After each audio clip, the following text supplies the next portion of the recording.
the God of the church. Move with the God of the church. Oh, hallelujah. Move with the God of the church. The God of your office could be absent. But there's a place where God is always present, in his house. Hello? Hello? You expect someone to be there in their house. Hello? It doesn't matter where they've gone visiting, but they live in their house. I love that our God never goes out visiting anything else. He loves his house. He remains in his house. And that is why when barrenness was in the house of Anna, she went to the temple. She went to the temple. Hello? Your room can be barren. God is not barren. Hello? Your life can be empty. God is not empty. Hello? Nowhere to take your emptiness. Nowhere to take your barrenness. Hallelujah.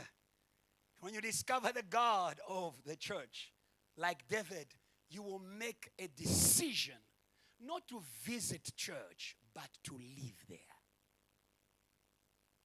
Hallelujah. A place where you live, you find everything there. A place where you live is a place where you find your everything.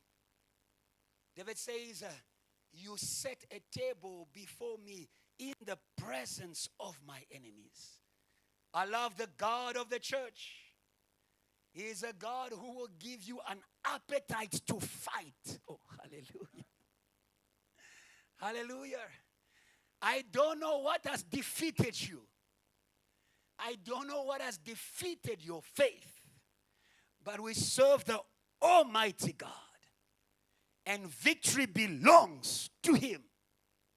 If victory belongs to him, victory is in his house. If victory belongs to God, victory is in his house. So when I've got battles, I go to a place where God is going to teach me how to overwhelm what has been overwhelming me. If God is setting a table before your enemies, God is teaching you how to handle the world out there. Hallelujah. God is teaching you how to handle the spirit out there. There's a spirit out there. There's a spirit out there. That is why I love the presence of God. There's a spirit out there. There's a spirit out there. But our God lives in his house. Oh, hallelujah. Our God moves from his house. Oh, hallelujah. And when you come to the house of God, like the apostles who were arrested, you can accuse your enemies.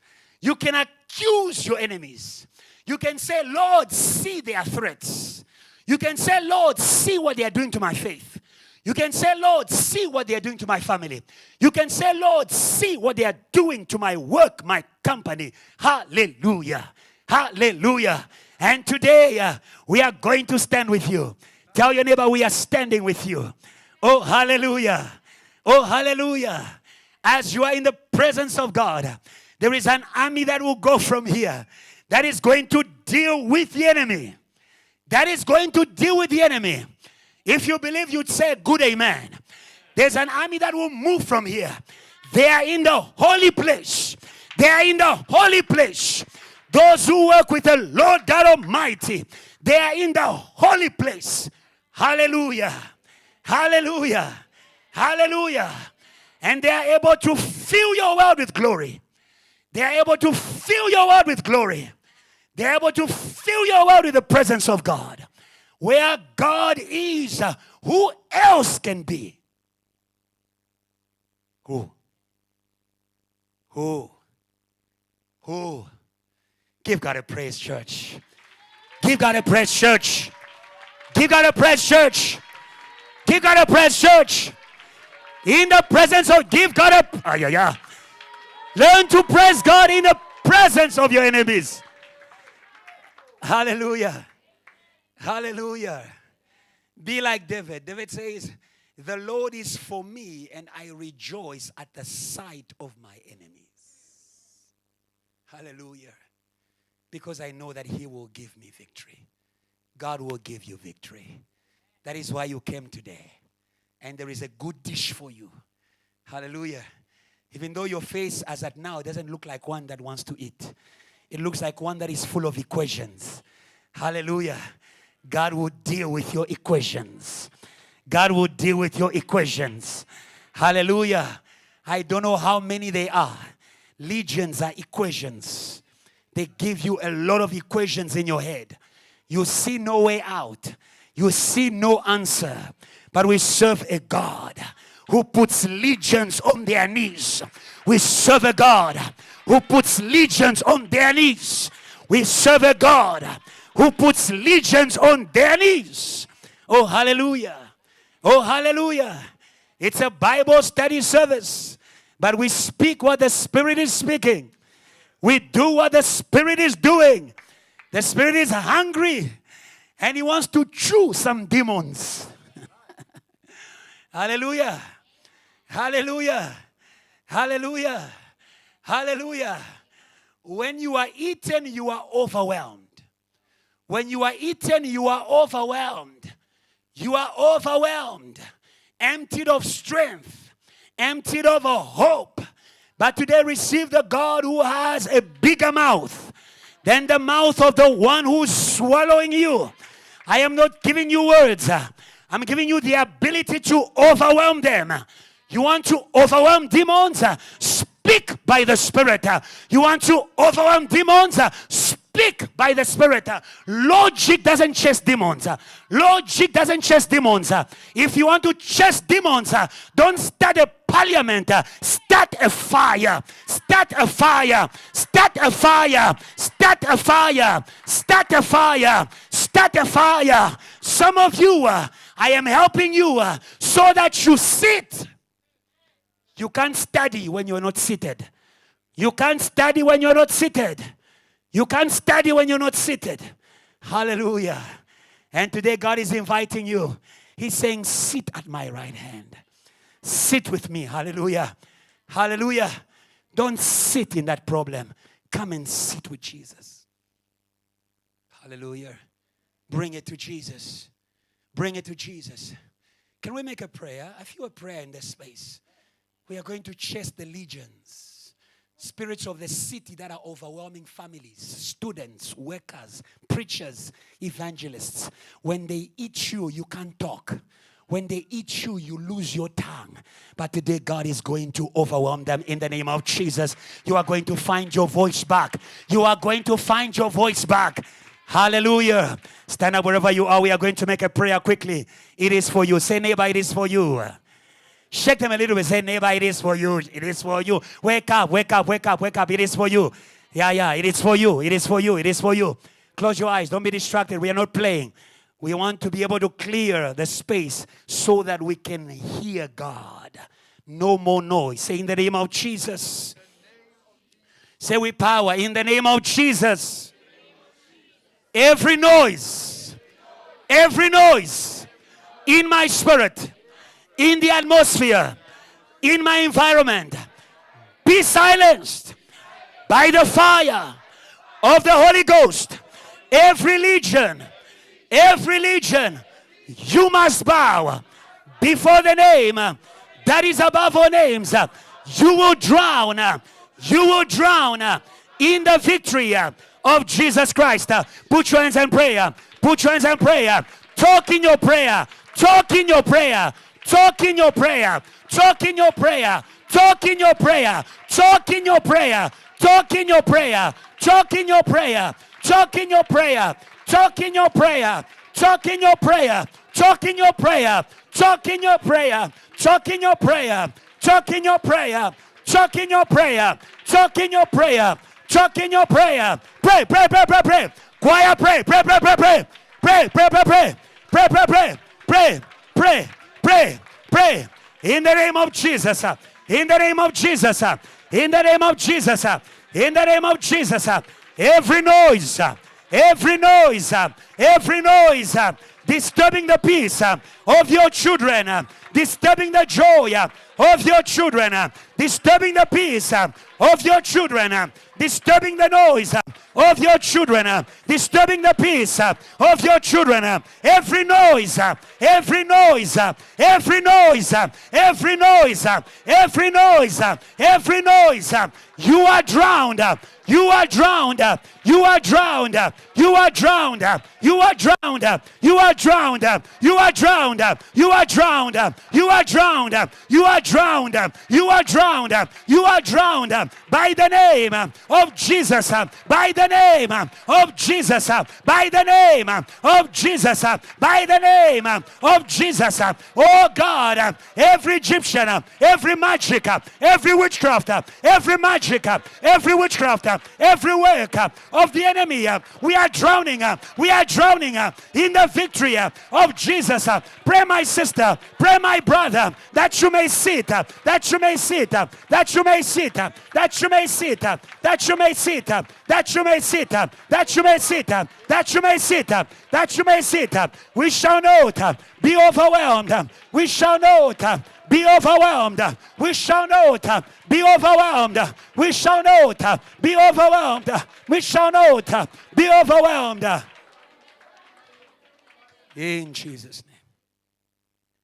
Lord, thank you for your spirit here. Nothing is hidden before you. And what is manifested by the light is condemned by the light. I condemn every spirit that pursued your children, even into the house of God. They came here in order to be judged. In order to be judged. In order to be judged. They won't live here. They won't live here. They won't live here. They won't live here. They won't live here. They won't live here. They won't live here. Every tormenting spirit, they won't live here. They won't live here. They won't live here. They are drowned in the victory of Jesus. They are drowned in the victory of Jesus. Let go of the mind. Let go of the mind. No more confusion. No more confusion. Our God is a true, is a faithful. He doesn't lie. He never changes. Thank you, Holy Spirit. When the enemy will come as a flood, the Holy Ghost, the Holy Ghost. Thank you for lifting up heads in this space. Our life is hidden in Christ in high places. The enemy has not touched our life. It is inaccessible. And therefore there is hope for those who have a life in Christ. Hope for intercessors. Hope for evangelists. Hope for worshipers. No more hopelessness. No more hopelessness. Christ in us. Hope of glory. Not shame. We end this year in the glory of God. We end this year in the honor of God. Because we have Christ. Because we have Christ. Because we have Christ. Where men said it's over. Where people said it's over. Lord, confuse them. Lord, confuse them. Lord, confuse them. May they see your children in the glory of God, in the honor of God, in the amazement of the miracles of God. We thank you for what you will do. It is a wonderful season. God of all replacement. We thank you because you are replacing the years in your presence. Some of us have been coming to church but not enjoying the presence of God because there was something on our back. But today in the name of Jesus it's removed. You are going to enjoy God. You will enjoy God. You won't come to church by duty. You will come because you love Him, because you enjoy Him. Somebody praise God. Somebody praise God. Somebody praise God. Praise God in faith. Praise God in faith. Anticipate your breakthrough and miracle. Anticipate. Anticipate JTL. Oh, anticipate. Oh, JTL. Oh, we anticipate. Oh, hallelujah. Oh, hallelujah. Oh, hallelujah. Hey, God bless you. You may be seated. Oh, how wonderful. Hallelujah. And there's a song that says, do something new in my life. Something new in my life. Something new in my life. Oh, Lord. Do something new in my life. Something new in my life. Something new in my life. Oh, Lord. Come on, church. Do something new in my life. Something new in my life. Something new. Something new in my life. Oh, Lord. Oh, Lord. Do something new. Do something new in my life. Something new. In my life.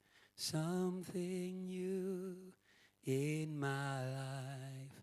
Oh, Lord. God bless you. We are going today to study a theme, the God of all replacement. For those who are connected to JTL online, you know this is the online teaching we received today from our father, Reverend Kiluba, who is being used by God every week to give us a bread that is a source of our victory. Amen. And I'll have to begin with a very important point as he began in the teaching of the God of all replacement. He calls God the master chef of long life. I love that. The master chef of long life. Maybe you don't know the ingredients of a long life. Don't go to a sangoma. Yes. Hello. Hello. How can you call upon the dead on behalf of the living? They were as strong as they claim. They should have kept themselves from not dying.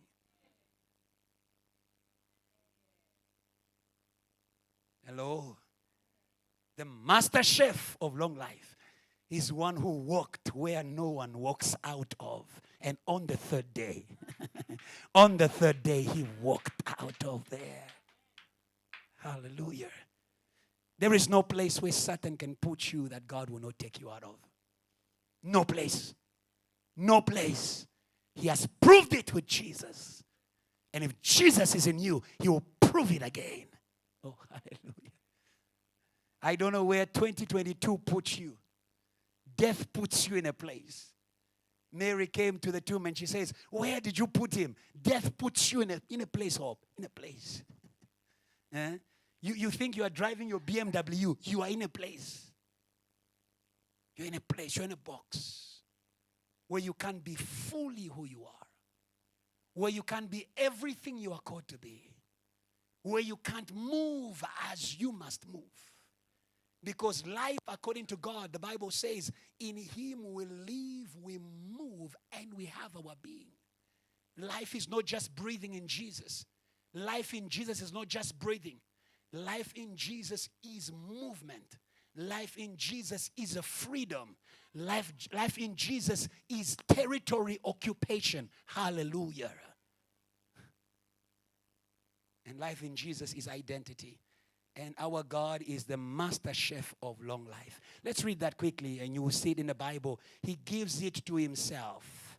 He gives it to himself. Psalms 91 verse 16. Give a mic to Adrian. Please sit here so you may help us with the reading. We have a lot of reading. Neighbor, where is your Bible? Make sure that everyone has got a Bible. It's a Bible study. It's a Bible study. When you have a question, please put it aside, note it somewhere, and there'll be a time I'll give you to be able to ask your questions, and we're going to answer them. Yes, Adrian, read for us Psalms 91 verse 16 and Psalms 23 verse 5 to 6. Psalm 91 verse 16. With a long life I will satisfy him and show him my salvation. With long life I will satisfy him. Hallelujah. Yes, it is a gift of God. Hallelujah. It is a gift of God for those who are under the Lord's shelter. For those who are in the house of God. It's a gift of God. Say, neighbor, stay in the house. He who dwells under the shadow of the Almighty shall abide. Hallelujah. Hallelujah. You will live. Under his covering, we live. Hallelujah.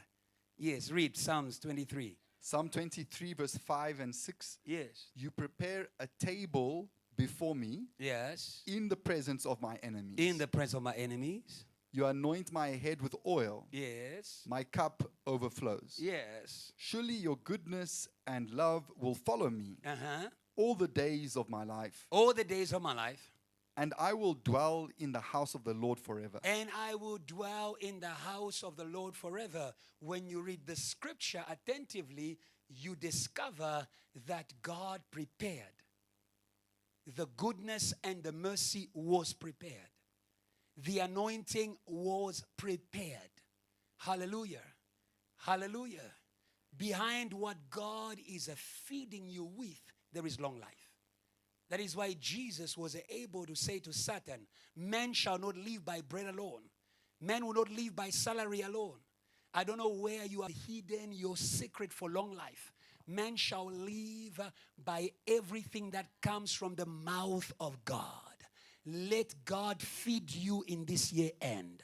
Let God feed you. Hallelujah. I want you to realize that long life is a food. It is cooked by God.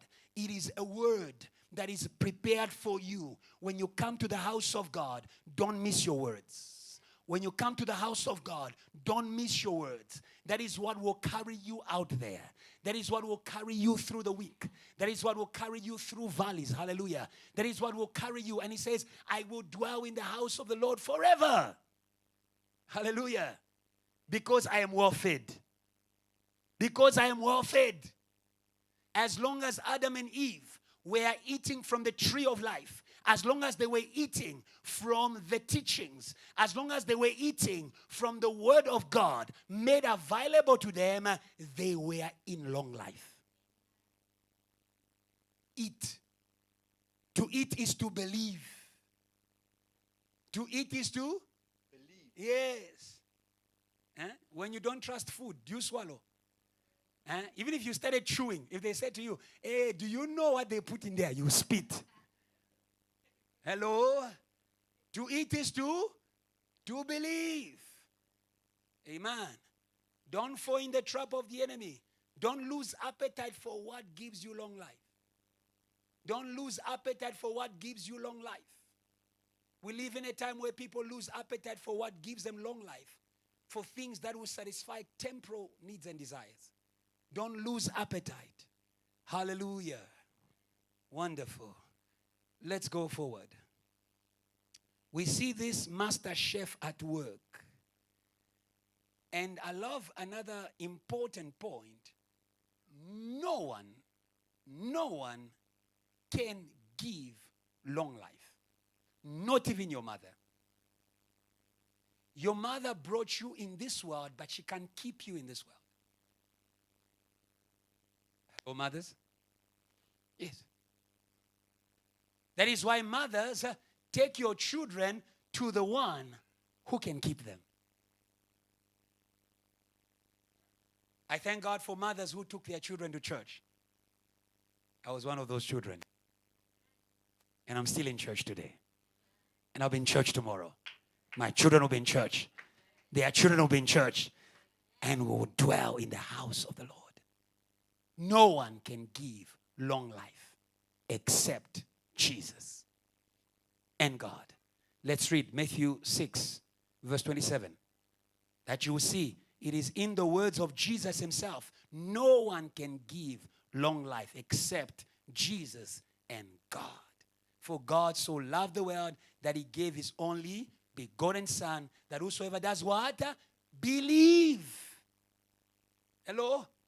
Long life needs faith. If God is a source of long life, if you want to live long life in God, believe. He gave his only begotten Son, that whosoever believes in him shall not perish, but have everlasting life. Hallelujah. Hallelujah. Praise God for Jesus. Praise God for Jesus. Praise God for Jesus. Hallelujah. Yes. I know it's a Bible study, but I also feel that the Holy Spirit needs to stir some of you. I don't know what you've been eating. Hallelujah. You need to be stirred in appetite. Amen. There are things you eat. The Bible says the love of the world is enmity with God. There are things that you eat and the word of God does not taste the same anymore. There are things that you eat and the presence of God does not feel the same anymore. May you vomit those things in the name of Jesus. They are the enemies of your long life. Read. Matthew 6:27. Matthew 6:27. Yes. Can any of you, by worrying, add a single hour to your life? Can any of you by worrying add a single hour to your life? So do you see that as human beings? We try. You spend the whole night instead of praying, thinking, hello, about how you can keep yourself from dying. The Bible says, now unto him who is able to keep us from falling. You can't keep yourself. Hallelujah. Hallelujah. Yes. So do you see that? That sometimes our worry, it is our effort. Huh? Especially the worry about tomorrow. That's what he was talking about here. Tomorrow will sort it. Hello? Yes. Tomorrow is in the hands of God. Amen. I will receive a day at a time. Amen. I love God. He has got a long life for me, but he gives me a day at a time. Eat a day at a time. Yes, you will be glorious, but eat a day at a time. Every step counts for where you're going. Every step counts for where you're going. Hello? Stop worrying. Don't take the place of God. God has the plan for tomorrow. I love a scripture that says, what is revealed is for you and your children. What is not revealed is for God. Hallelujah. Yes. What God wants me to know, he will tell me. Amen. If God does not tell me, I'm not going to worry about it. Amen. Yes. May you learn to reason with God. May you learn to think with God. The problem is not thinking. The problem is who you are thinking with. The problem is not thinking. I'm trying to address that worry of the future. The problem is not thinking. It's who you are thinking with. Amen. Yes, when we reason with God, we are going to know his ways. That's what we are doing here, Bible study. We are reasoning with God. We are thinking in that which is revealed. Amen. We are thinking in that which is given unto us. Amen. Amen. May God free you from the worries of 2023. May God free you from the worries of 2023. May God free you from the worries of 2023. I'll repeat this one again for somebody else. May God free you from the worries of 2023. 2023 is a plan. Oh, hallelujah. 2023 is a project of God. Hey. And you were not invited to the board meeting. Keep calm. Go sleep. Eat meat. We are going to cross and enjoy the works of God. The works of God. The works of God. Hello? Yes. If God does not invite you to the board meeting, stop trying to find your way there. Huh? You're trying to force your way there. Oh God, and then how? My studies, and then how? My marriage, and then how? My family, my business, and then how? And he says to you, you are not invited to this board meeting. Wait there when I've cooked. I love Jesus. He's a master chef. Sometimes you are disturbing his kitchen. Hello? I believe that if Adam was awake when Eve was being created, he was going to be disturbing. Oh Lord, not that nose, not that nose. Lord. Okay, let me leave that. Let me leave that. Our God is wonderful. He's a good Father. He knows what's good for us. He knows what's good for us. Hallelujah. And Jesus shows us, let's continue, in the Bible, that he has the power to give long life. Let's read John chapter 21, verse 22 to 23. John chapter 21, 22 to 23. He has the power. He has the power. These words are going to help you. These words, I'm telling you the truth. You know, sometimes, you know, when you are not in a situation, the situation seems far away. Amen. I want to advise you tonight, don't wait for a situation for you to receive the word for the situation. Be loaded. Be loaded. And I tell you the truth, there are truly people who are afraid of dying in 2022, right now and today. It might not be a reality, but there are people who are there. Amen. And that is why this word is relevant. Let's continue. Read. John chapter 21, verse 22 and 23. Yes. Jesus answered, Yes. If I want him to remain alive until I return, what is that to you? Yes. You must follow me. Yes. Because of this, the rumor spread among the believers that this disciple would not die. Yeah. But Jesus did not say that he would not die. He Yes. only said, if I want him to remain alive until I return, what is that to you? Do you see that? Do you see that? That long life or life in general is a will of God. You live by the will of God. You are not alive because you feel like it. You live by the will of God. If I want it. If I want it. If I want it. And I want to break the debate. God wants you to live. Hello? Yes. And how do I know that he wants you to live? Because he has already plans for life. Before life was, there's a plan for it. Our God is a God who plans before he creates.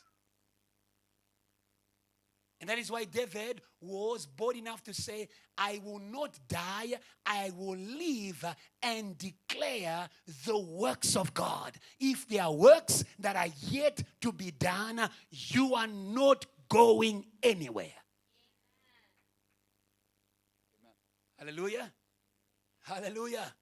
It doesn't matter if you don't feel like living. It doesn't matter if Satan does not want you to live. The will of God is a more powerful than Satan. Amen. Hallelujah. We live long life because of the will of God.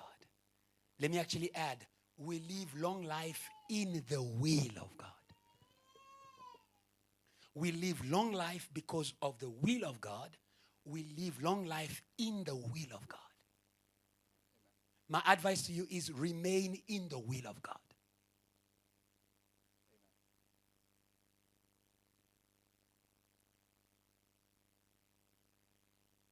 Let's look at examples of people who experience long life. Quickly, Job 42 verse 17. Somebody, okay, Job 42 verse 17. Note Genesis 25 verse 7 to 8, and then 1 Chronicles 29 verse 28. Job 42 verse 17, Genesis 25, 7 to 8, 1 Chronicles 29 verse 28. If God did it for them, it's because he wants to do it for you.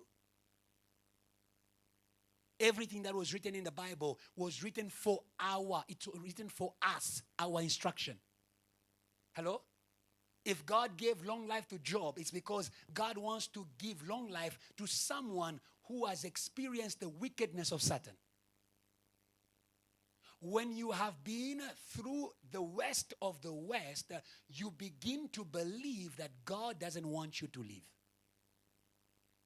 When you have been through bad things, sorrowful, painful things like Job, you can come to a place where you believe that God doesn't want you to live. Job came to a place where he says, cursed be the day where I was born. Hello? That's what pain does.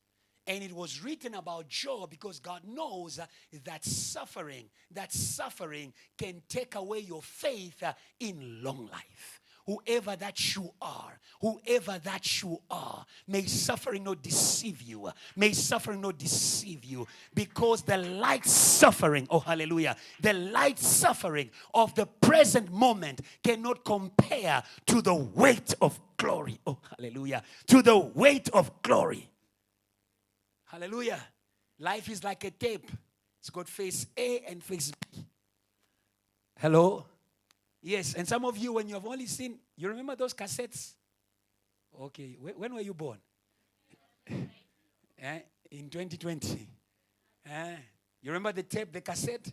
It had face Walkman. You remember Walkman? Okay. It had face A and face B, isn't it? Yes. There are other songs in face B. When face A ends, you turn face B. Yes, that's what life in Christ is. Face A can be filled with suffering, but there is the other side. And the Bible says Jesus despised suffering. Amen. Don't exalt your pain. Don't exalt your pain, it will destroy you. Don't exalt your pain, it will destroy you. Jesus despised suffering. Pain has a way to try and make you according to it. This is how I was just born. Bad things happen to me. Everything goes wrong. That's not the Holy Spirit preaching. That is the anointing of pain. Hallelujah. Read for us about Mr. Job, that you may see the face B of the tape of the life of Job. Amen. Amen. Yes. Job 42, verse 17. That's Job. Job 42, verse 17. And Yes. so Job died, an old man and full of years. He died an old man, full. My version says, full of years. Do you understand that? He was satisfied. He didn't just attain, some people say, no, Lord, just give me the number of years that I am supposed to live. No, Lord, satisfy me with long life. You understand that? Yes, when you are what happens when you're full? You don't have space for any more. Lord, thank you so much. I think I'm done here. Now we can go to heaven. Amen. Amen. Yes, that's the God we serve. We are not chased from the world. We are not chased from the world. Jesus says, no one can take my life away. I give it of my own accord. We are not chased from the world because of Jesus, who is the source of our long life. Quickly, let's read Abraham. Genesis 25. Genesis 25. Yes. 7 to 8. Genesis 25, 7 to 8 reads, Abraham lived 175 years. Yes. Then Abraham breathed his last and died at a good old age. He died at a good old age. An old man and full of years. Do you see that? Not only did he attain his time, but again you see the same word coming back. He was filled. Amen. Yes, it is the desire of God. I love the generosity of God. that God is generous with long life. God is generous with long life. For you to give long life, you must have it. Our God is eternal. Oh, hallelujah. Our God is eternal. Hallelujah. He lives forever. And because He's eternal, He can give us time. Amen. Amen. Let's read First Chronicles. And you will see that David also, I am adding all these people so that you may also add your name to that. That you may also add your name to that.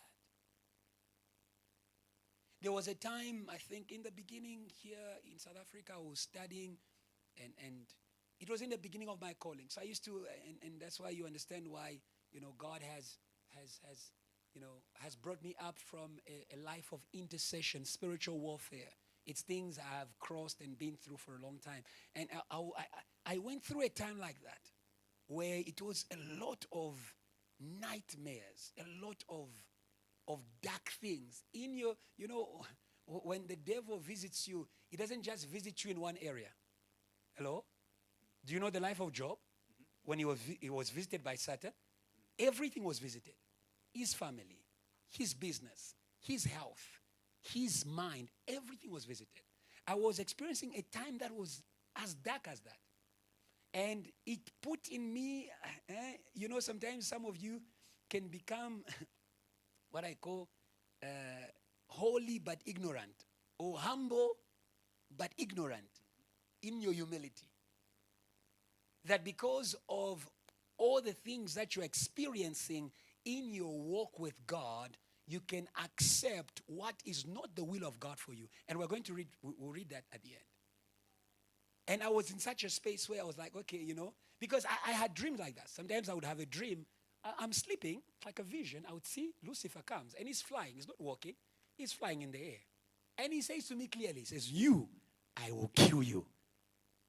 And then you wake up one day, you wake up in the morning, and then, with bad things happening in life, you put the dream and the bad things together, and you begin to expect, oh God, where is it going to happen? Is it in a plane? Is it a car crash? Is it disease? Hello? Yes, when your blood pressure is not at the right space, you begin to ask yourself, is this one coming? But I love that God sent a young man, servant of God from Zambia. He was here to do business. And one day, in our morning devotion, as we were praying, he read that Psalms 91, verse 16. The Lord will... He never knew what was happening in me.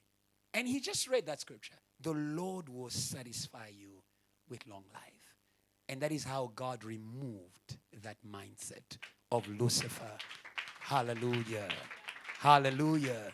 And I believe that if God gave this word to our Father, it's because God can see what the devil is already planting in minds. And if you are that person, the God who did for Job, the God who did for Abraham, the God who did for David, He can surely do it for you. Amen. Amen. Job suffered. Abraham served. Isn't it? Yes, Abraham was a servant of God. When angels came, he ran to serve them. Amen. And God gave him long life. David was a warrior. And God gave him long life. Say, neighbor, He can give you. Amen. And that is why you need to learn to hear the word of God with spiritual ears. You need to learn to hear the word of God with spiritual ears. We live in a time where we come to church to be excited in our intellect. No. Amen. Amen. This is how the priest Eli taught Samuel to hear God. He says, when you hear the voice speaking to you again, say, speak, Lord, for your servant is listening. What word do you have for me? What He spoke yesterday is gone.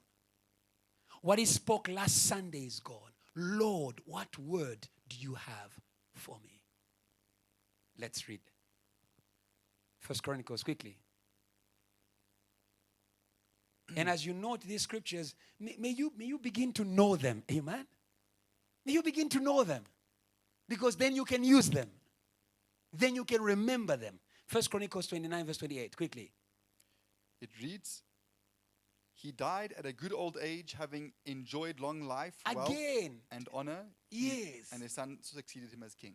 Yes. He died at a good old age. If you look at the life of David, David was a man who was exposed to a lot of risk. Hello? He was exposed to a lot of danger. But still, that did not take away the gift of long life. Long life is a gift. Long life is a gift. No matter your field, no matter your calling. Maybe like me, you are called to spiritual warfare. Long life is a gift. The God who called you is able to keep you where he sent you. Amen. Amen. Yes. Stop trying to keep yourself. When people want to keep themselves, they even keep themselves from God. Hello? Amen. When people are trying to keep themselves, they even keep themselves from God. Because they begin to run away from anything that looks dangerous. From anything that is like a risk. The Bible says, whoever keeps his life will lose it. The best way to experience long life is live surrendered. Live surrendered. Give yourself to God. You don't lose anything. Hallelujah. Actually, you gain a lot. Amen. Yes. You give him your youth, he gives you long life. How beautiful. How beautiful. That's the story of David. Quickly, Genesis chapter 5. And now I want you to see, and this is amazing. It will change the way you read the Bible. So with these scriptures that we have received and that we are looking into, it changes the way you read the Bible. Because, you know, when you keep seeing the same thing everywhere, you begin to understand, but this is a reality in God. It's a reality in God. It's a reality in God. Hello? Yes. We live in a time where many ministers die young. Many ministers die young.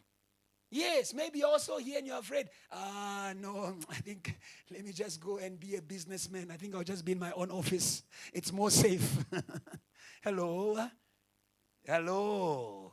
I want you to believe in the God of long life. Genesis chapter 5, and you're going to see it, that this is the desire of God from the beginning. It's his desire to give long life, irrespective of what you have done or where you have been. If you come to the Lord, you receive his gifts.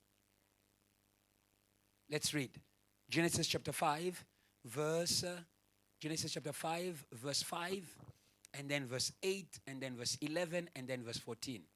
Genesis chapter 5, verse 5, verse 8, verse 11, then verse 14. 5. Altogether, Adam lived a total of 930 years. Okay, just there. 930 years. It's how many centuries? 9 centuries.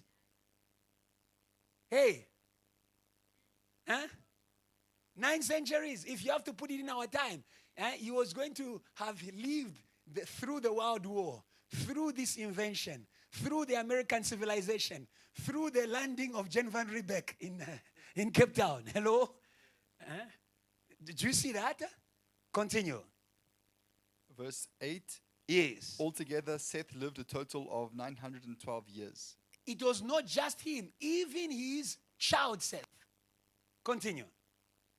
Verse 11. Altogether, Enosh lived a total of 905 years. Yes. Enosh also, the child of Seth, also was in the 9 centuries. Continue. 14. Yes. Altogether, Kenan lived a total of 910 years. How generous is this God? Huh?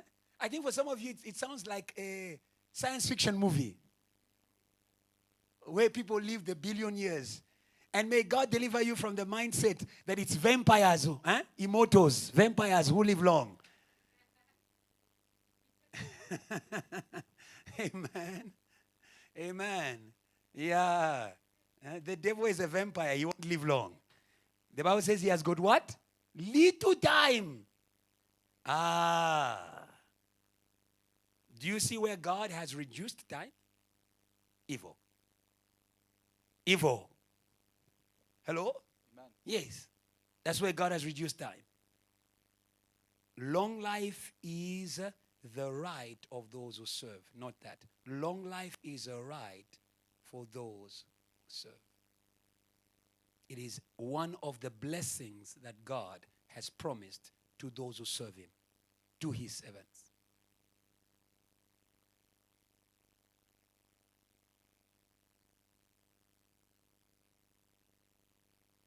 I know it's a Bible study, so at the back of your question of your head, there's a question. Oh, but Pastor, why do you see servants of God dying? Yes, we'll come to that. We'll come to that as we go down. But long life is the right. It's your right. Because God has promised long life to those who serve him. Invest your life in the service to God. Exodus, quickly, Exodus. Exodus 23, verse 25 to 26. Exodus 23, verse 25 to 26. It reads, Yes. worship the Lord your God, and his blessing I think will... rather read the New King James Version that says serve the Lord. Worship and service is the same thing. We don't worship with songs, we worship with our bodies, with our hands. Exodus chapter... Verse 25. Yes, 23, 25 to 26. Please read, Adrian. So you shall serve the Lord your God, You shall serve the Lord your God. and he will bless your bread and your water. You won't stop there. And I will take sickness away from the midst of you. I will take sickness away from the midst of you. No one shall suffer miscarriage or be barren in your land. Yes. I will fulfill the number of your days. I will fulfill the number of your days. Amen. Yes. I will fulfill the number of your days. That is the will of God. That is the work of God. And God has promised it to those who serve him. You will live long. You will live long. You understand where the boldness of David was coming from? Surely goodness and mercy shall follow me all the days of my, and I will dwell in the house of the Lord for forever. Do you understand that? Because in the house we do what? We serve. Hallelujah. What is serving God is under God's protection. What is serving God is under God's protection. What is serving God is under God's provision. Oh, hallelujah. Oh, hallelujah. I will bless your waters. I will bless your bread. I will bless what sustains you. I will bless what sustains you. Because you serve me, you are not going to lack money. I will bless what sustains you. But it doesn't end there. You need to be alive to serve God in the body. Oh, hallelujah. You need to be alive to serve God in the body. God will supply you with life. Oh, hallelujah. Not just life, but good life. Oh, hallelujah. But good life. Oh, hallelujah. But healthy life. Oh, hallelujah. Oh, the Bible says, I desire that you may prosper and be of good health.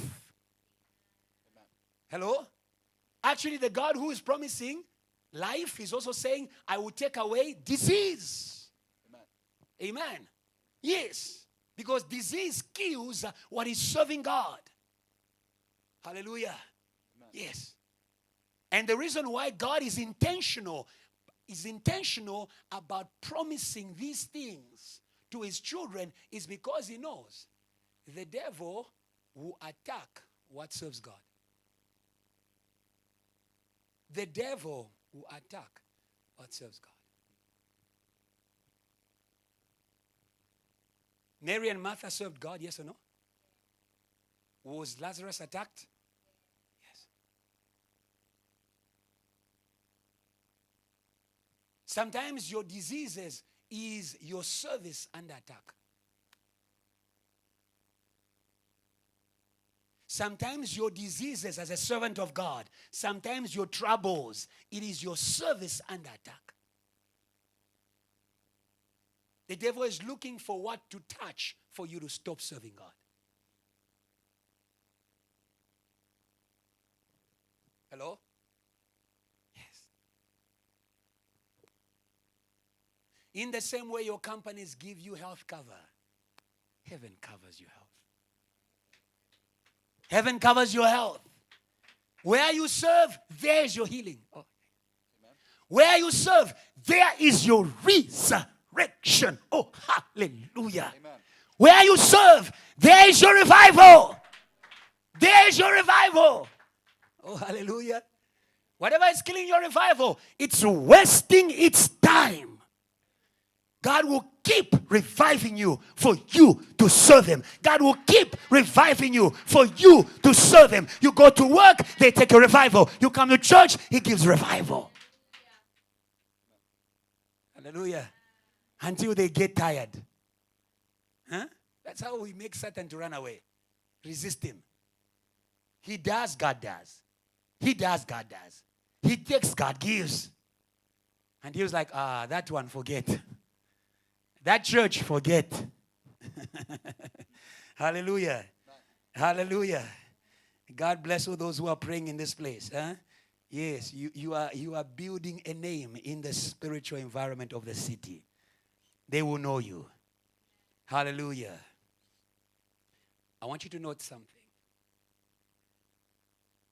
Long life is for those who are productive for God. And you will see it in the Bible. We are still talking about long life and service.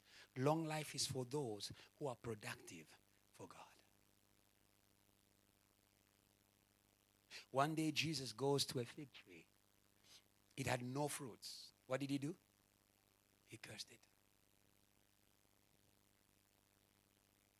And that may not make sense to you. Why does he curse a tree that is not producing fruit? Maybe it's not its season. No. God gives life for productivity. He blessed them and he says, be fruitful and multiply. You are planted to produce. Anointed to produce. Sitting here in front to produce. Revived to produce. Amen. Read Luke chapter 13 verse 6 to 9. Luke 13, 6 to 9. Quickly. Luke 13, 6 to 9. Luke 13, 6 to 9. Yes. It reads, Yes. He also spoke this parable. A certain man had a fig tree planted in his vineyard. Yeah. And he came seeking fruit on it and found none. He came seeking fruit from it and he found none.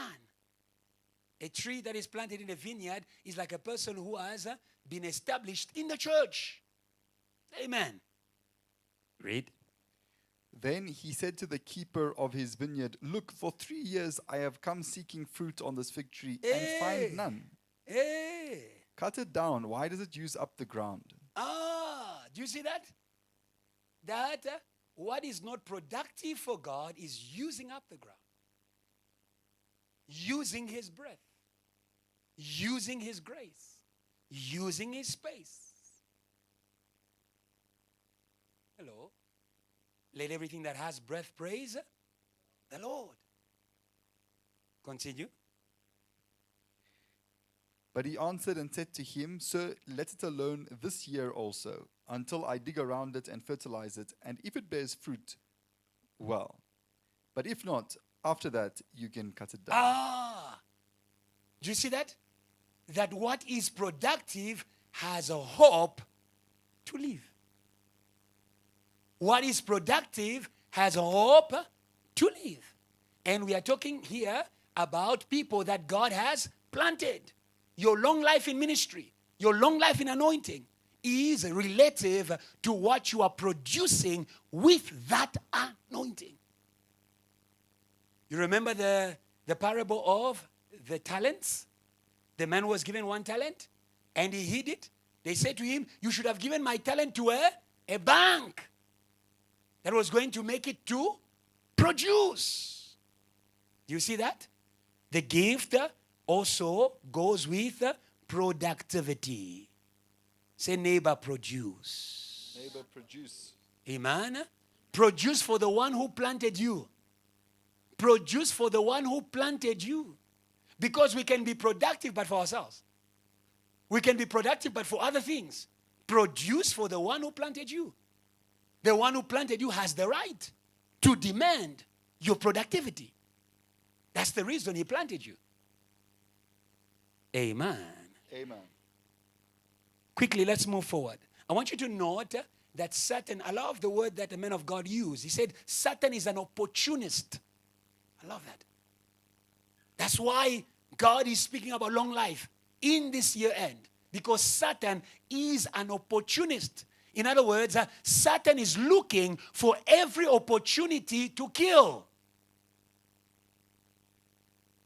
Why? Because that's his ministry. The thief comes to steal, to kill, and to destroy. Let's quickly read that, and we'll see it in Peter. That is why, as a child of God, be watchful. The Bible says, pray and watch. 1 Peter, chapter 5, verse 8 to 9. And you will see that the devil is looking for opportunities to be able to do what he does best, which is to kill. But watch. Watch. Watch over your brothers. Watch over your sisters. Watch over your family. Watch, dear shepherd. Your sheep are on holiday. Watch. Satan is not on holiday. Satan is not on holiday. Watch. Jesus said to Peter, Satan claimed you to sift you like wheat, but I did what? I prayed for you. Watch, shepherd. The most important quality of a shepherd is spiritual watch. Hello? You cannot shepherd people that you do not watch spiritually. Because you will lose them. And Jesus was able to see. And that is why when a man of God speaks, don't take it for granted. He's seeing something. He's seeing something. Hello? Yeah. And if you pay attention, you'll be saved. But the devil is such a wicked spirit. Not only is looking for an opportunity to do what he does best, but he's also good at distracting you when God is speaking.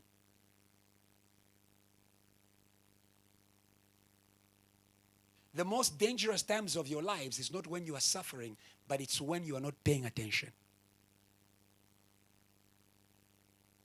The most dangerous times of your life as a minister, as a child of God, as a father, as a student, it's not when you are suffering, it's when you are not paying attention. Because when you're not paying attention, things can go worse.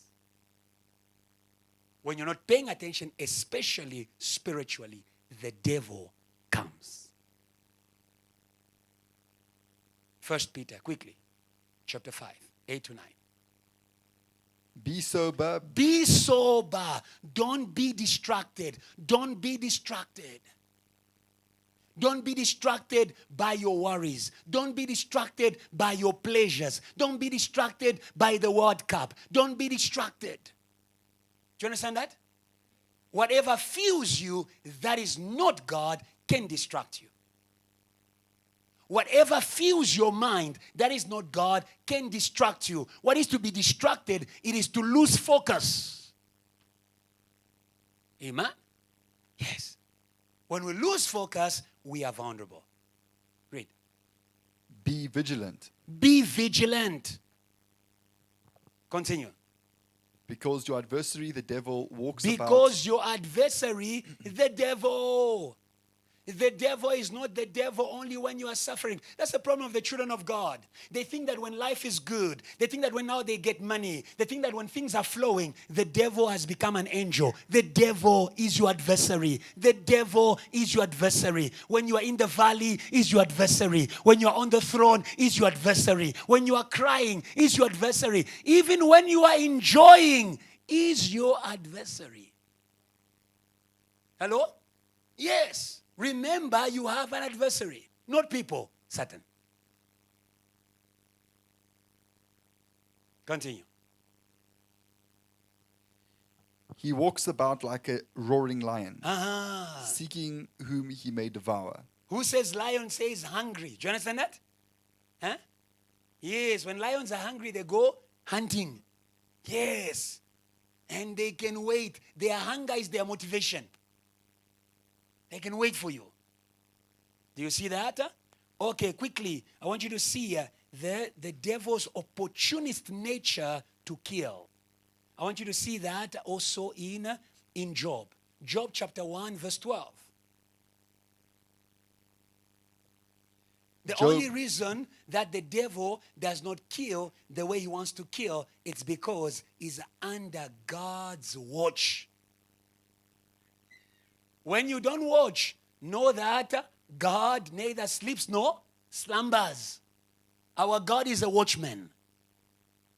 And those who are with God must be watchmen. Please read. Job 1 verse 12. And the Lord said to Satan, Behold, all that he has is in your power. Only do not lay a hand on his person. Do you see that? Yes. The devil didn't say to God, I'm going to kill Job. The devil says, I'm going to lay a hand on what he has. And he's going to curse you. But God knew that if you give Satan leeway, he will kill. Do you see that? Do you see that? That's what he loves the most. It doesn't matter where he begins. That's what he's aiming for. Okay. Do you understand that? Yes. And therefore God put him under command. Hallelujah. Amen. Aren't you happy to have such a God? Amen. Hallelujah. I love that when God and Satan were speaking, Job was not aware. Job was not aware. Oh, hallelujah.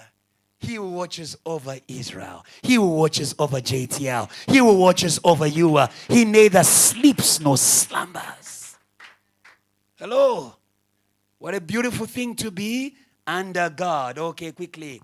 Let's go and speak a little bit about a few things on the God of all replacement.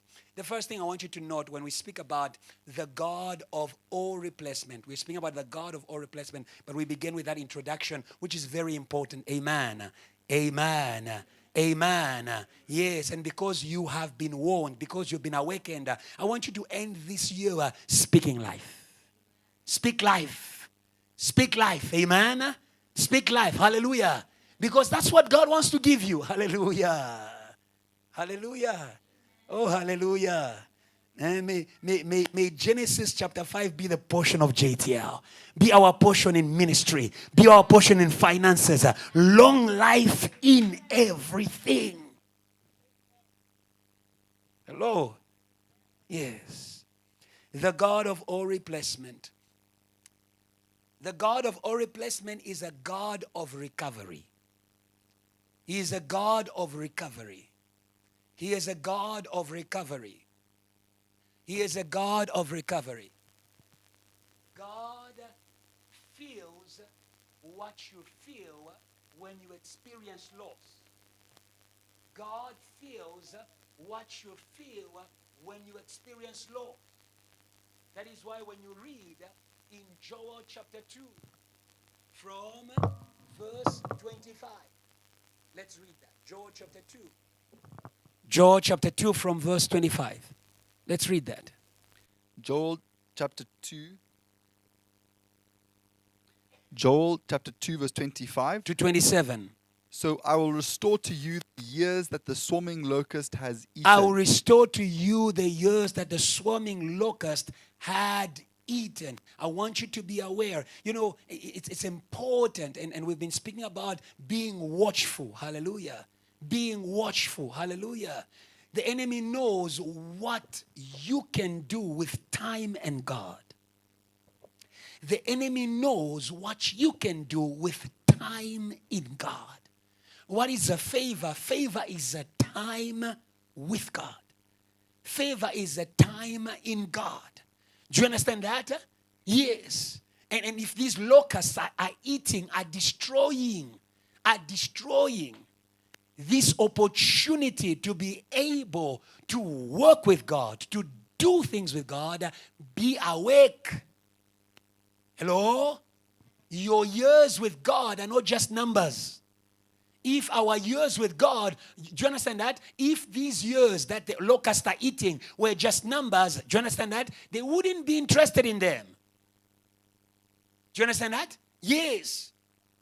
What makes these years interesting? The locusts are just demons that destroy what God wants to do with you. What God wants to do with you. Hallelujah. Yes, I will restore the years. But I want you to note, God is committed. God is committed. God is committed to what He wants to do with you. God is committed to what He wants to do with you. No matter how much the devil destroys, God will restore. Hallelujah. I love what God said to Jacob. I will not leave you. I will not leave you until I have fulfilled everything I spoke about you. Hallelujah. Our God is not a quitter. Our God is not a quitter. He doesn't leave anyone. Hallelujah. Hallelujah. So you see where the problem is. It's not God who leaves. It's us who live. The just will live by his faith. But if he withdraws, I do not find pleasure in him. Our God is committed to replace. Our God is committed to give you recovery. Who says recovery says a second chance. Hallelujah. And our God is not just a God of second chance. He's a God of third, fourth, fifth, sixth, seventh chances. Hallelujah. Yes, please read. You shall eat in plenty and be satisfied. You shall eat and be satisfied. And praise the name of the Lord your God, who has dealt wondrously with you. And praise the name of God who will do miracles for you. Yes. And my people shall never be put to shame. Then you shall know that I am in the midst of Israel. Yes. I am the Lord your God, and there is no other. Yes. My people shall never be put to shame. My people, he repeats that. My people shall never be put to shame. I want you to note there is God's heart. Is God's heart. Is God's heart. People who are experiencing loss don't have strength for recovery. People who have experienced loss don't have strength for recovery. But can you see God's passion? Can you see God's heart for your recovery? Hallelujah. May you connect to the God of your recovery. Hallelujah. Hallelujah. Trust in the Lord. Why are you downcast, O my soul? Why are you downcast, O my soul? Trust in the Lord. You will praise him yet again. Oh, hallelujah. You will praise him yet again. Hallelujah. May you feed from God's commitment to restore you. May you feed from God's commitment to restore you. Hallelujah. I want you to see something here. It speaks about locusts. And I want you to see, and we are going to read it in the Bible. It's good that, and this is a Bible study. When you read in the Bible, and the Bible says locust. Why locust? Why locust? What are they after? I want you to make a note, and we're going to read it in the Bible. Locusts attack and plunder where there is a harvest for God. That's why I say to you, the devil is not interested in years that are empty. It's years that God wants to use. Hello? The devil attacks your best years. Huh? And if I can ask you in this place, what are your best years? The years of your youth. Huh? Yeah. And when locusts have attacked your youth and you've grown up, you are there. If only, I wish. Hallelujah. God will restore. God will restore. God will restore. Judges, quickly, let's read Judges. Judges 6, verse 1 to 6, that you may see the work of locusts. The work of locusts. In Joel, God actually calls it, he says, my great army that I sent. Did you read that? My great army that I sent against you. We'll also speak about that now. But I want you to see the locust and their work so that you may be aware of your best years. Hallelujah. Yes, the times where God wants to use you is your best time. Now is the favorable time. When is now? When I am working with God. Now that we are working with God, let's not receive the grace of God in vain. For it is written, in the favorable time, in the day of salvation, I helped you and I answered you. And the Bible says, now is the favorable time. Hallelujah. Yes. Satan is after you when you are being used by God. It is in the time when God wants to use you that Satan attacks you. It is in the season when God wants to use you that Satan attacks you. Satan is interested in the people who have God's interest. Satan is interested in the people who have God's interest. Because Job won the interest of God, he became interesting to Satan. Because Jesus won the interest of God, God says, this is my son in whom I am well pleased. Then he also was interesting to Satan. So I want you to see, what is the locust attacking? They are attacking a harvest for God. They are attacking a place where God wants to produce something. Let's read Judges 6, verse 1 to 6. Then the children of Israel did evil in the sight of the Lord. Then the children of Israel did evil in the sight of the Lord. Because that is the question. Why did God why did God allow this army of locusts to come? You understand that? Do you understand that? That is one of the reasons. Yes.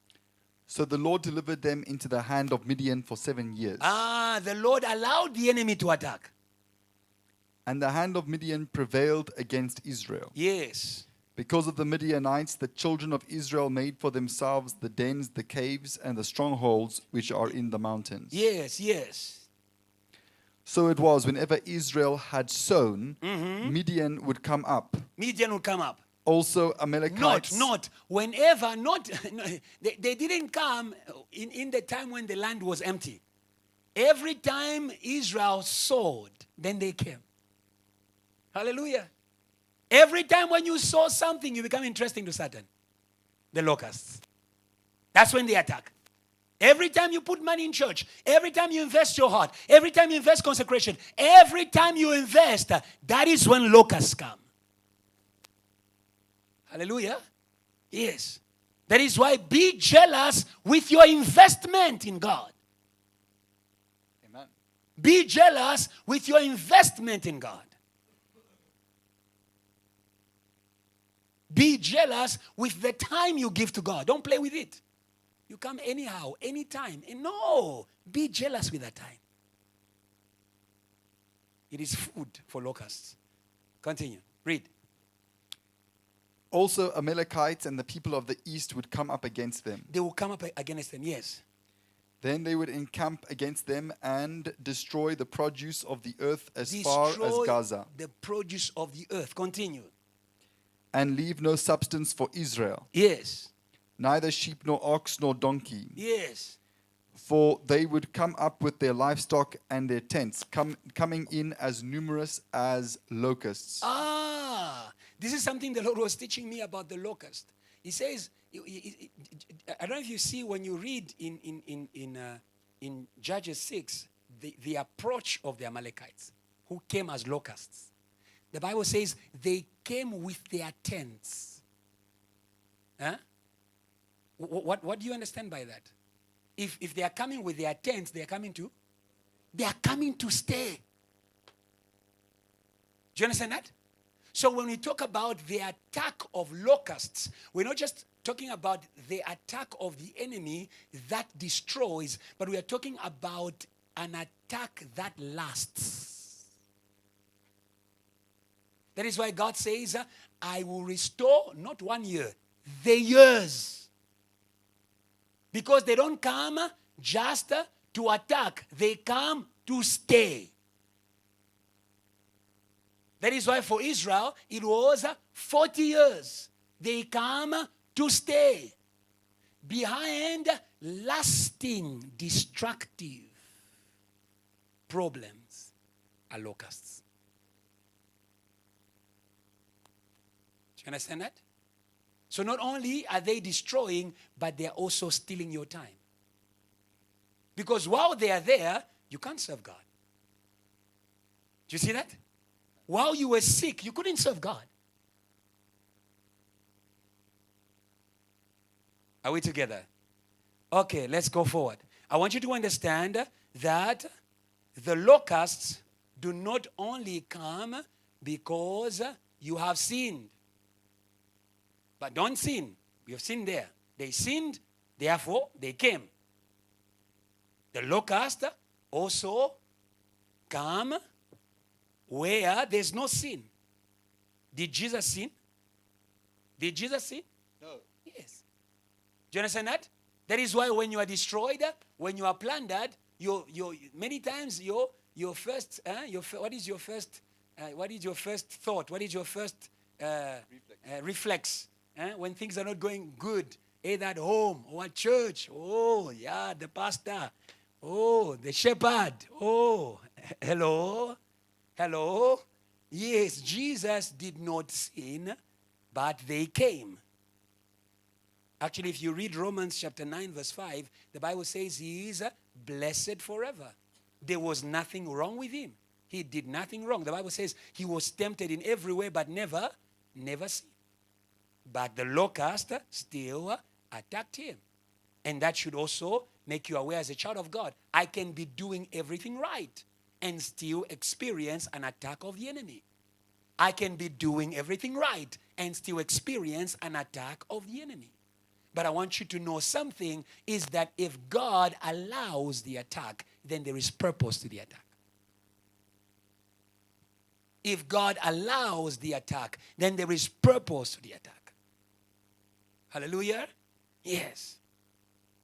If God allowed for the desert, the emptiness, the plundering of Israel in the desert to be 40 years, what was it for? Why did God allow 40 years for Israel in the desert? Why did God allow 40 years for Israel? To humble them. Deuteronomy chapter 8, you read at home. From verse 1, he says, I led you all these 40 years in the desert to humble you, to see if you were going to follow my ways or not. Do you understand that? Yes. Sometimes God allows certain things to happen to you in order to break you, in order to make you dependent on God. Hallelujah. In order to make you malleable, in order to make you flexible. But we see for Jesus, let me ask you now about Jesus. Why do you think God allowed? Why did God allow? Why did God allow for this army of locusts to strike Jesus? He was struck. We'll read it now in Psalms 22. He was also struck by a great army that was allowed by God. Hello? Why? Why? Why? Why was he?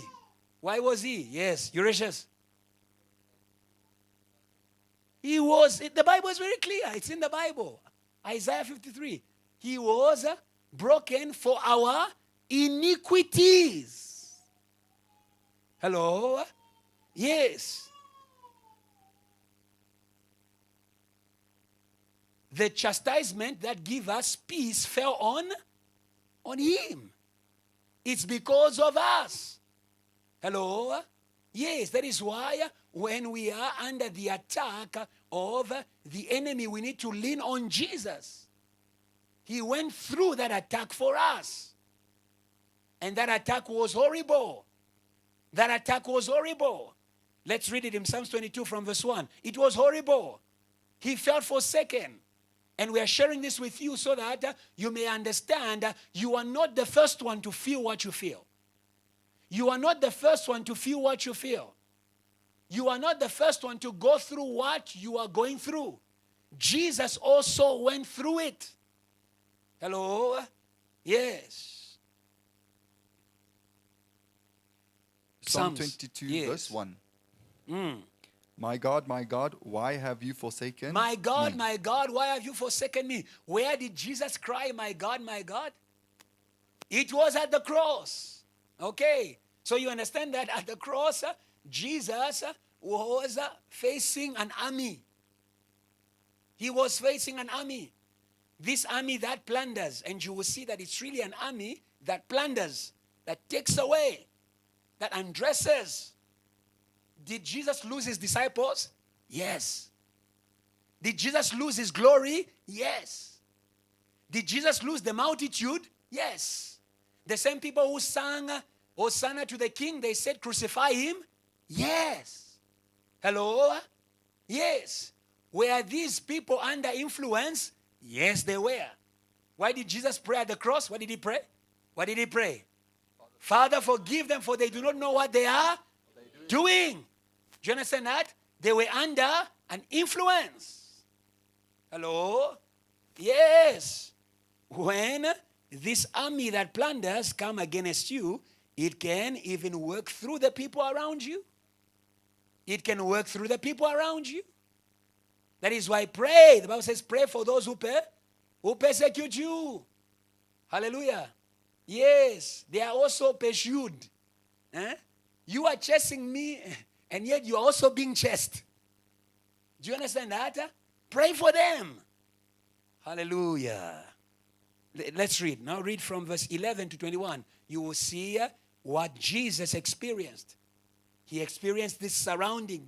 They were a multitude. It's a multitude of demons that were coming from all over the world.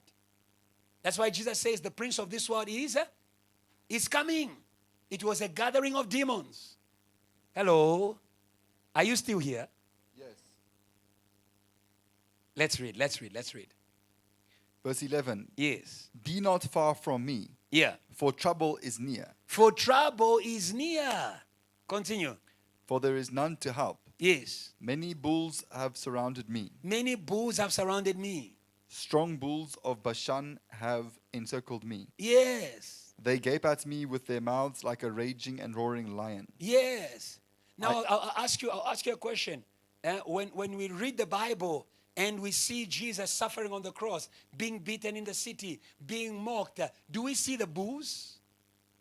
Do we see the lions? We don't see this. But we see people doing things, isn't it? Hello? Hello? Hello? Yes. Huh? The bulls here, it is a power. Huh? Bulls have horns, isn't it? Yes, it was the power. Jesus says, this is the hour of the power of darkness. There was a power that was at work. That was empowering people to do evil. There was a power at work. If you read down, he says there were lions. And lions are kings, isn't it? In the time of the death of Jesus, did kings come together for Jesus to die? Yes, they did. Hello? When you read again, you read at home. When you read downwards, he says, I have been encircled by an assembly of dogs. What do dogs do? They bark. Was Jesus being mocked at the cross? You healed many people, now heal yourself. Do you see that? That wickedness of words, it was coming from a certain kind of demons. Hello? Hello? I'm saying this so that you may understand that sometimes you may not be seeing the demons, you may be seeing people, but in actual sense, you are facing this army. Hallelujah? Hallelujah? Hallelujah. Amen. And that is why you need to work with God. Amen? Amen. You need to work with God. Let me go towards the end of our discussion. There is an army that plunders. There is also an army that clothes. There's an army that came to undress Jesus, yes or no? There's an army that came to isolate him, yes or no? Amen. But there was an army that came to take him out of the grave, yes or no? Amen. When the women went to the grave, did they find two angels there? Yes. And were these archangels? Yes, they were archangels, yes? Yes, and where archangels are, we know that there is a multitude of angels, yes or no? Yes, but now the question that I have for you here is, how can we work with the army that replaces? There was an army that plundered, but there is an army that replaces. The people of Jerusalem, they worked with the army that plunders. Judas worked with the army that plunders. The church or the temple of the Pharisees, they worked with the army that plunders. Hello? Hello? Yes, be careful. Do not be part of the army that plunders. Because when God is replacing you, also replace you. When God is replacing you, also replace you. Jesus said about the temple, there will be no stone upon a stone that will remain of this building. Yes or no? Yes. And according to the teaching you received today, who became the high priest of Jerusalem? It was Peter. The people left the temple and they went to listen to? Who led them to repentance? What was the work of the high priest? The work of the high priest was to present offerings on behalf of the people, isn't it? On the day of Pentecost, who led them to repentance? Peter. Praise God, praise God. Praise God, praise God well, praise God well, praise God well, praise God well. Hello? Yes, you might be the person that is replacing. Hallelujah. Those who partnered with the army that plunders. Now, it's very important. It's very important. I want you to note. We don't have time to read everything, but we'll read part of it in Joshua chapter 5. In Joshua chapter 5 from verse 4 to 15. Note, Joshua chapter 5 from verse 4 to 15. Moving, how do we move with the army that replaces? Let's read. Joshua chapter 5 verse 4 to 15. And this is the reason why Joshua circumcised them. This is the reason why Joshua circumcised them. Who says circumcision? Says what? Detachment from the flesh. Says detachment from the flesh. Circumcision is the cutting of the foreskin of an intimate member of the body. Do you understand that? Yes. So who says circumcision? Says detachment from the pleasures of the flesh. Detachment from the pleasures of the flesh. Hallelujah. Hallelujah. You all know that the love of the world is enmity with God. Yes or no? Amen. Yes. So we cannot be with the world and be with God at the same time. Hello? Amen. Continue reading. All the people who came out of Egypt who were males, all the men of war, Yes. had died in the wilderness on the way after they'd come out of All Egypt. the men of war had died. Do you understand that? And the men who had remained, they were civilians. And according to the Bible, who are civilians? Who are civilians? Who are civilians?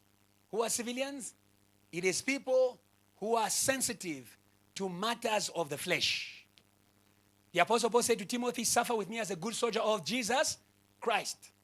Suffer with me as a good soldier of Jesus. Yes, every soldier is not entangled in the issues of civilian life if he wants to. Please is what? Is enrolling officer. Do you see that? That if you are going to enter the army, you need to be cut off from sensitiveness to matters of the flesh. Hello? Hello? If you're going to be part of the army of God, you need to be spiritual. There are many people who pray but who are carnal. You are too sensitive to you, too sensitive to your needs, too sensitive to your mind. That is why, I want to tell you something. What you are sensitive to, you're also sensitive to in other people. When I'm sensitive to the flesh, I'm also sensitive to the flesh in other people. Do you understand that? When I'm dead to the flesh, I'm not sensitive to the flesh in somebody else because I'm dead to that. When the Bible says what is flesh is flesh, do you understand that? What is the flesh is sensitive to the flesh. When you are carnal, you are sensitive to what is carnal. When you are spiritual, you are not easily pulled. And these are the warriors. These are the warriors. Those who have been circumcised. Those who have cut themselves. Those who have sanctified themselves. Every time we speak about sanctification, many people only think about sin. There are people who don't sin, but who are very influenceable by people. The people who killed Jesus, they killed Jesus by the influence of other people. It was the influence of the masses. Hello? If there is something, I don't have time to explain it today. May God deliver you from the spirit of the masses. There are some Christians who go with the crowd. Who go with the crowd. When the crowd is tired, you're also tired. When the crowd doesn't want to pray, you're also not praying. When the crowd is not going to church, that's how they crucified Jesus. Was the crucifixion of Jesus popular vote? It was popular vote. May God take you out of popular vote in the name of Jesus. That is what kills the work of God. Those who will build the work of God are people who have stepped out of popular vote. Hallelujah. I have decided to follow Jesus. No turning back. My friends may not go with me still. I will follow. Hallelujah. Those are the people who are going to be enlisted in the army. Let's go forward. I want you to see something that was said to Joshua for him to be enrolled. It is the same thing that was said to Moses. It was said to Joshua, remove your shoes. Remove your shoes. Change your conduct. Change your conduct. If you're going to move with the army of the Lord, if you're going to move with the army of the Lord, you go where he commands. Hello? Soldiers live under instruction.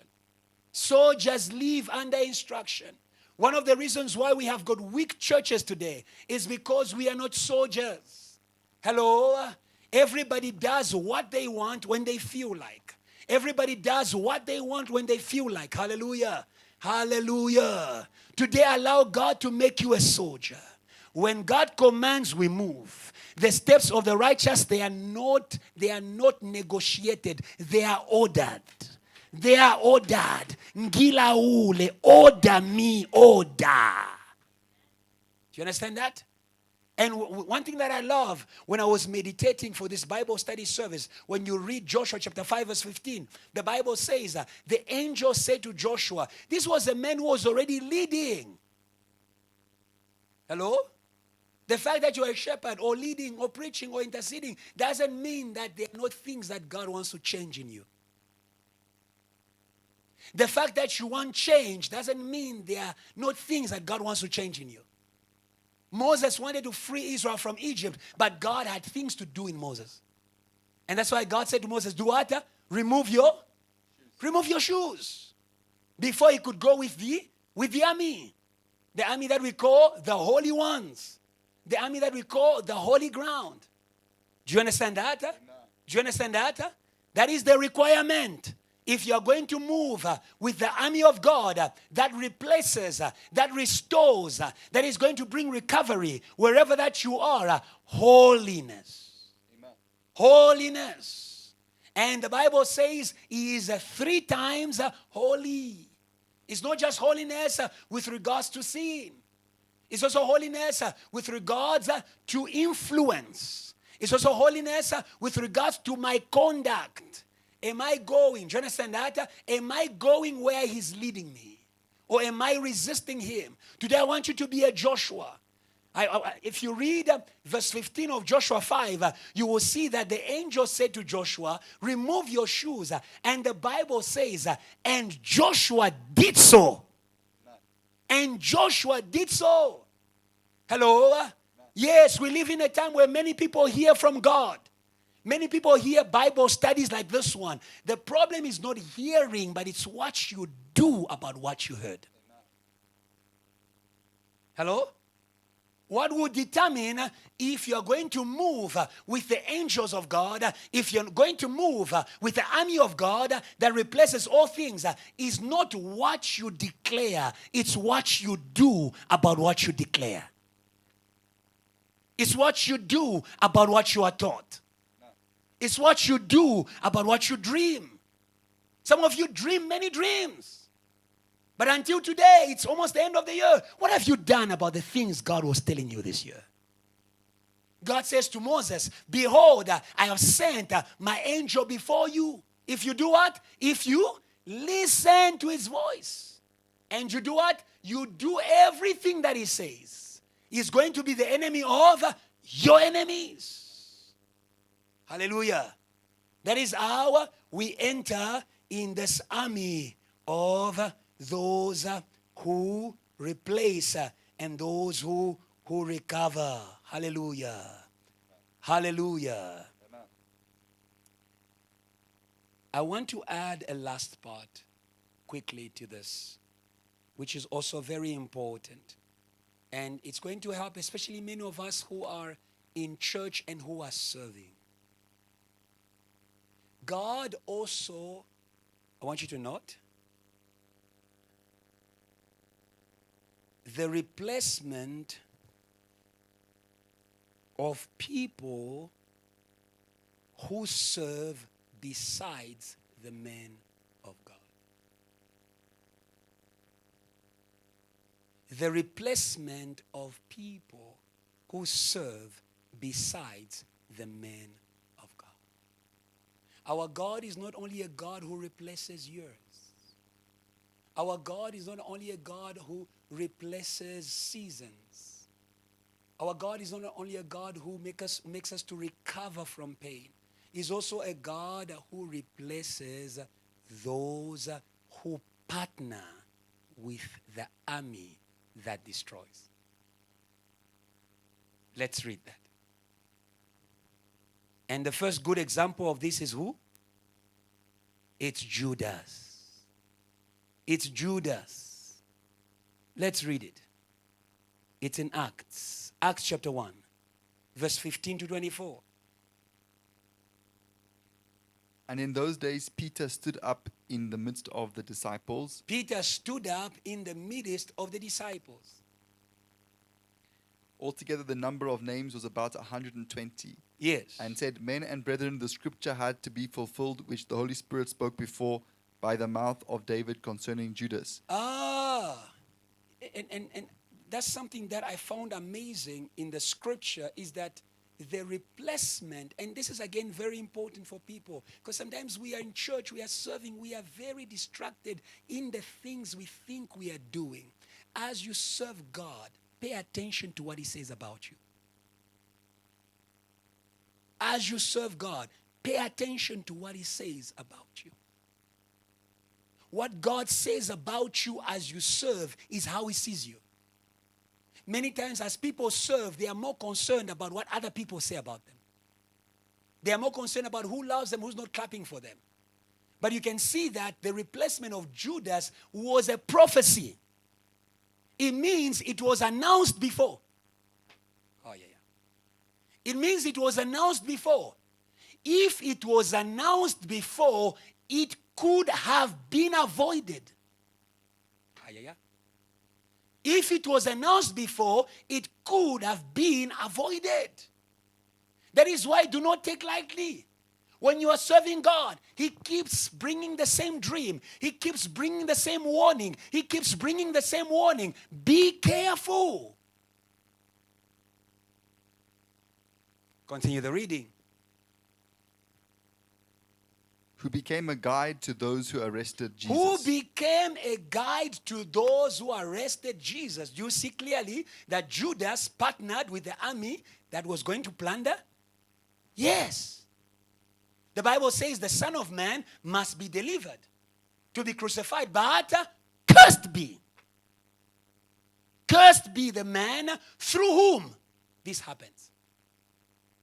Hello? Hello? The Bible didn't say Judas. Hello? Yes. It shouldn't be you. It shouldn't be you. Do not partner with what is destroying.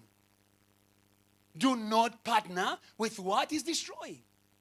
Judas did not begin to destroy in one day, isn't it? He didn't begin to destroy in one day. He was a thief. He used to take what was of God. Do you understand that? And Satan is who? The thief. He's a thief. So when the thief comes, he's also looking for other thieves. Yeah. Hello. When the power of death comes, it's also looking for other killers. There are killers who kill with swords. There are killers who kill with words. The Bible says he who hates his brother he's a murderer. Do you see that? That when the army that planned us comes, let it not find. That's why Jesus says, the prince of this world is coming, but there is nothing for him in my heart. Hello? But Judas, he loved money. That's why I say to you, you need to be sanctified. What do you love the most? What do you love the most? What do you love the most? May God give you a heart for him. May God give you a heart for him. Say, Lord, sanctify my heart. Yes. I want to be part of your army. I want to be part of your army. I want to be part of those who are working for the recovery of others, for the restoration of others. Amen. Continue the reading and finish it. And we'll read 2 more scriptures and we are going to end there. And we are going to make a prayer. God wants us to be his instruments of recovery. Hallelujah. Hallelujah. Hallelujah. God wants to partner with you. Tell your neighbor, God wants to partner with you. God wants to partner with you. Please finish the reading, Adrian. For he was numbered with us and obtained a part in this ministry. Yes. Now this man purchased a field with the wages of iniquity. Yes. And falling headlong, he burst open in the middle, and all his entrails gushed out. Yes. And it became known to all those dwelling in Jerusalem. Yes. So that field is called in their own language, Akel Dama, which is field of blood. Yes. For it is written in the book of Psalms, let his dwelling place be desolate, and let no one live in it. And let another take his office. Let another take his office. Do you see that? Yes, God replaces those who partner with the army that plunders. And Judas partnered with the army that plunders, not because he hated Jesus, but he just loved money more. Hello? Many times we are found to be in a good space where the enemy can destroy because there is something that we love more than God. Amen. Yes. And today God wants to work what we call inner holiness. A heart that is devoted to God. A heart that is devoted to God. For Mary to be able to work for the birth of Jesus, there was a heart that was devoted to God. I am the Lord's servant. Let it be done unto me according to your will. Let's read Esther chapter 4 verse 14. Esther chapter 4 verse 14. Yes. This is an example of one who was not replaced but who listened to warning. Amen. Amen. Yes. Judas did not listen until it was too late. But Esther listened to warning. And that is the work of leaders. Do not pamper your people. Tell them the truth. Amen. Amen. Yes. The God of restoration is a God of truth. Hello? Hello? Yes. For there to be restoration, there must be a discovery of the issue. If there's going to be restoration, we need to speak the issue. Allow God to speak the issue. Let's read Esther 4 verse 14. For if you remain completely silent at this time, relief and deliverance will arise for the Jews from another place. Yes. But you and your father's house will perish. Ah. Yet who knows whether you have come to the kingdom for such a time as this. For such a time as this. Hello? Yes. That if she was going to be passive where she was established in order to stand for God's people, she was going to be replaced. And do you see that the replacement of Esther was not just going to affect her, but also her family, but also her house? Do you understand that? That as a servant of God, as a minister in God's house, you don't stand for yourself. You don't stand for yourself. You stand for your house. Hello? That is why don't come alone to church. Amen. Amen. Amen. Recruit your house. Amen. Hello. Bring them to work with the army that restores. Hallelujah. And there will be restoration in your home. Oh, hallelujah. Yes. I love Elkanah, who took all his family to the temple. Hallelujah. Hallelujah. Take them to the temple. Give them offering. He gave them offering. Pay for them transport. Drive them to church. Bring them in the camp of God. Bring them on the side of God. Hallelujah. Let's read one more. Replacement in the kingdom or in ministry is done with the help of God. Replacement in the work of God is done with the help of God. If we are not replacing or if we are not working for replacement with God, we are going to replace things according to what we like. We are going to replace things or people according to who we choose. But no, yes, it is something that needs the help of God.